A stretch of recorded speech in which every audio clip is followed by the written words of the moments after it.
Hello and welcome to the DIY Investing YouTube channel. We are working through every company in the S&P 500, and today is Citigroup, ticker C.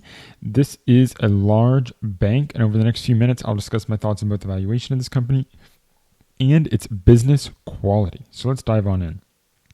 Citigroup has a market cap of $101 billion, enterprise value of $74 billion, showing there's a large amount of cash there on the balance sheet, but it's a little misleading because it is a bank. And so, we're not going to talk too much about the leverage there because all banks are running with a very high amount of leverage.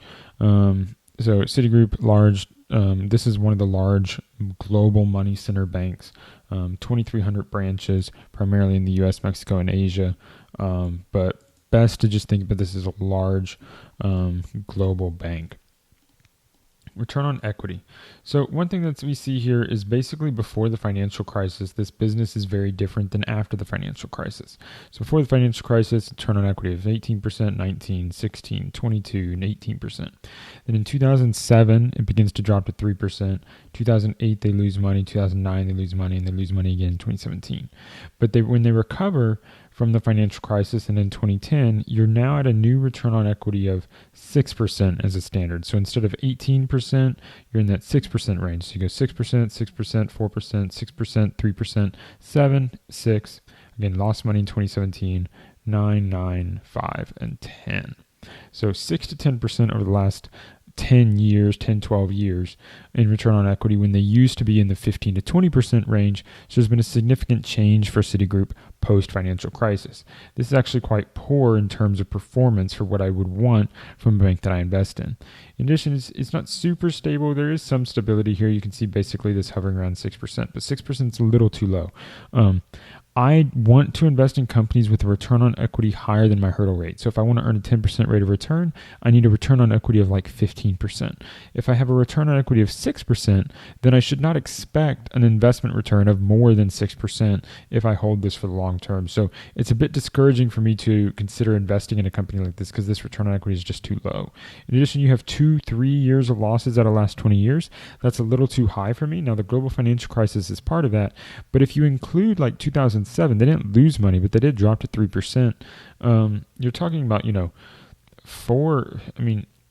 anything under 5%, it's just, you have 3 years of losses, but you have a lot of years of just unattractive returns. Anything below 10% is just too low for return on equity. And so what we can see is they only have 6 years with a return on equity higher than 10%. One of them was 2021, and 5 of them were from 2002 to 2006. So you have 6 years out of 20 that are in a range of what is acceptable for me, but only one of them in the last 16 years. And so that's actually a really bad result for what I would be interested in for a company. So all this is suggesting it's a relatively low quality company. Again, 10-year median returns, return on asset 0.8%, return on equity of close to 7%. Generally with banks, you can kind of do rough rule of thumb that they're going to leverage 10x. And so if you multiply the return on assets by 10, then that gives you to what maybe a stable return on equity would be. So you multiply 0.8 by 10, maybe the stable return on equity is 8% instead of the 6.8, 7% that they're showing here. So if you want a 15% return on equity with a bank, you need to have a 1.5% return on asset number or higher. And you're not seeing that. In fact, you're about half the returns that you need in order to justify an investment in this sort of company. Now, you are buying this company at half of book if you pay current prices and only 6 times earnings. So that's helpful. But you have a very big problem because what you see here is the company is basically not growing. Gross loans are flat. Net income is down. The earning assets are up only 2%. Deposits up 4%.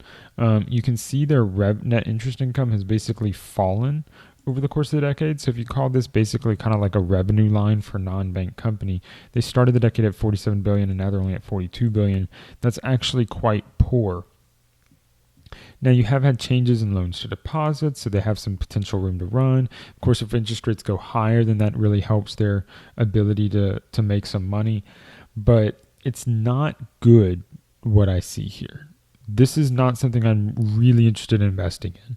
We will dive deeper with the income statement next, but before we do that, I want to ask you to like this video. Your likes help tell the YouTube algorithm that you are enjoying my content, helps to recommend it to others, so please like this video and every video that you enjoy of my content. If you also want to see more videos like this about your favorite companies, you can comment below with the companies you'd like to see, and also hit that subscribe button. Your subscription will let you get notifications, assuming you ring that bell, when I upload new investing videos each and every week covering stocks just like this. So let's go to the income statement.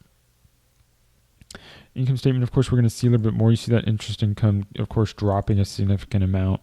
Interest expense, of course, has dropped a significant amount as well. Large provisions for credit losses.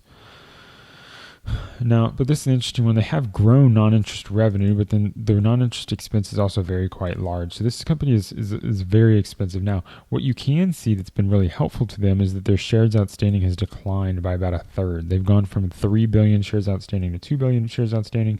They're dumping a lot of money into share buybacks, which is why, despite the fact that they've actually grown their net income by 3x, they've been able to 4x their EPS. So that's actually quite attractive. And it's partly because, of course, you look at these prices. If you can do share buybacks at these sort of prices, you can get a very strong return. The problem for me is I don't like depending upon share buybacks as that source of return.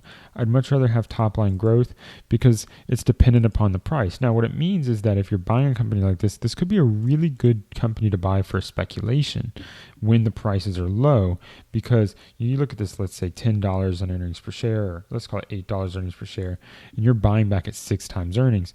Well, that's like a 15% earnings yield. So then every time you do a buyback, it's like you're getting a 15% return until the price goes up. And if the price goes up, then you can consider trading it out, selling, and that can be a way to leverage the business.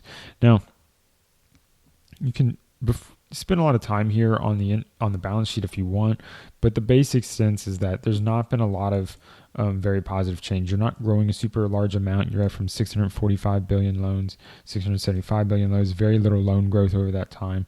They did grow securities and cash, but again, it's because they're not able to find those investments that they want to make. Let's see if we can get something from cash flow.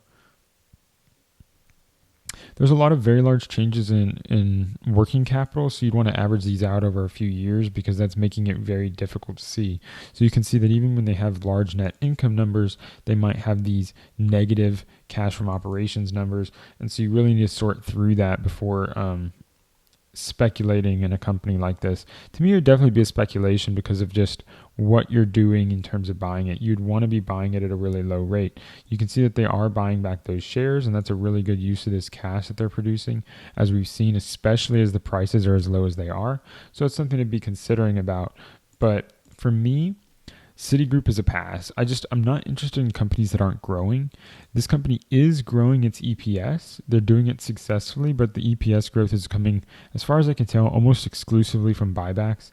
And while that's helpful and you can make a lot of money from that, that's more of a trade than a long-term hold. And so for me, I pass on Citigroup. It's not what I want from a quality business. The return on equity is simply not high enough. If this number was 15% and you had this PE ratio and you had this price to book, this would be very, very attractive because those buybacks become extremely helpful and you can then combine it with growth.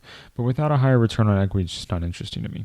Please hit this like button. Don't forget to subscribe. You need to subscribe and ring that bell so you can get notified as I upload new videos each and every week covering stocks right here on the DIY Investing YouTube channel.